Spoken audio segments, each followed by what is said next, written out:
Hi friends, this video is sponsored by Buy More e-shopping mobile app. இந்த mobile app மூலிமா நம்ம வீட்டுக்கு தேவையான எல்லா பொருட்களுமே நம்ம பர்ச்சேஸ் பண்ணிக்கலாம்.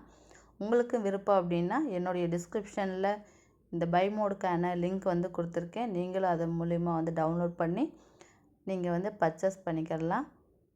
ஓகே, வாங்க நம்ம வீடியோக்குள்ளே போகலாம். நம்ம இன்றைக்கி பண்பு தொகையை பற்றி தான் பார்க்க போகிறோம்.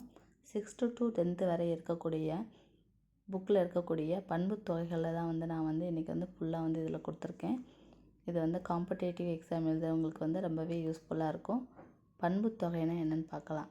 பண்பு பெயருக்கும் அது தழுவி நிற்கும் பெயர் சொல்லுக்கும் இடையே மை விகுதியும் ஆன ஆகிய என்னும் பண்புறுப்புகள் மறைந்து வருவதான் பண்பு தொகை அப்படின்னு சொல்கிறோம். அதாவது ஃபஸ்ட்டு பண்பு பெயர் அப்படின்னா என்ன அப்படின்னா நிறம், வடிவம், அளவு, சுவை இந்த 4மே வரக்கூடியதான் என்ன அப்படின்னா பண்பு பெயர். இது எந்த இடத்துல வரும் அப்படின்னா எடுத்துக்காட்டுக்கு செம்மரம் அப்படின்னு சொல்லி நம்ம எடுத்திருக்கோம். இதில் இதை நம்ம எப்படி பிரிக்கலாம் அப்படின்னா செம்மை கூட்டல் மரம் அப்படின்னு சொல்லி பிரிக்கலாம். செம்மை அப்படிங்கிறது பண்பு பெயர், கூட்டல் மரம் அப்படிங்கிறது பெயர் சொல்.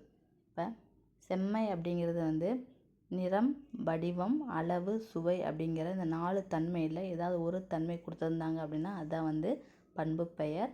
இப்போ செம்மை அப்படிங்கிறது நிறத்தை குறிக்கக்கூடியது. இது ஒரு பண்பு பெயர்.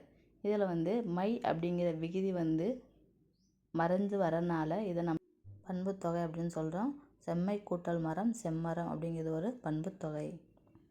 வேறு என்னென்னலாம் இதில் மறைஞ்சு வந்திருந்தால் நம்ம பண்பு தொகை அப்படின்னு சொல்லலாம் அப்படின்னா ஆன, ஆகிய, மை இந்த 3 உறுப்பு மறைஞ்சு வந்துச்சு அப்படின்னா அது பண்பு தொகை.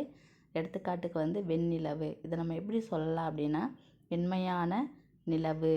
மை அப்படிங்கிற விகுதியும் ஆன அப்படிங்கிற ஒரு பண்பு உறுப்பு மறைந்து வரனால இது பண்பு தொகை. அது எடுத்துக்காட்டுக்கு கருங்குவளை.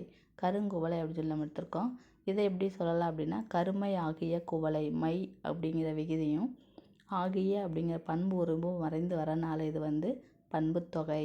அப்போ இதை எப்படி சொல்லலாம் அப்படின்னா கருமை ஆகிய குவளை அப்படி சொல்லி சொல்லலாம். இந்த மாதிரி ஈஸியாக நம்ம பண்பு தொகையை கண்டுபிடிக்கலாம். 6th to 10th வரை இருக்கக்கூடிய பண்பு தொகைகள் நான் கொடுத்துருக்கேன். வெண்கொடை, நெடுநிலை, இளங்கமுகு, முன்னீர், செந்தி, நன்மொழி, தன்மணல், நல்லுரை, இந்நிலங்குருளை, பைங்கிளி, செந்நெல், மூதூர், தெள்ளமுது, நல்லிசை, நன்பொருள், புன்புலம், கருமுகில், பெருங்கை, நற்றவம், மென்சினை. இந்த வீடியோ உங்களுக்கு பிடிச்சிருந்தா லைக் பண்ணுங்கள், ஷேர் பண்ணுங்கள் அண்டு சப்ஸ்கிரைப் பண்ணுங்கள். தேங்க்யூ.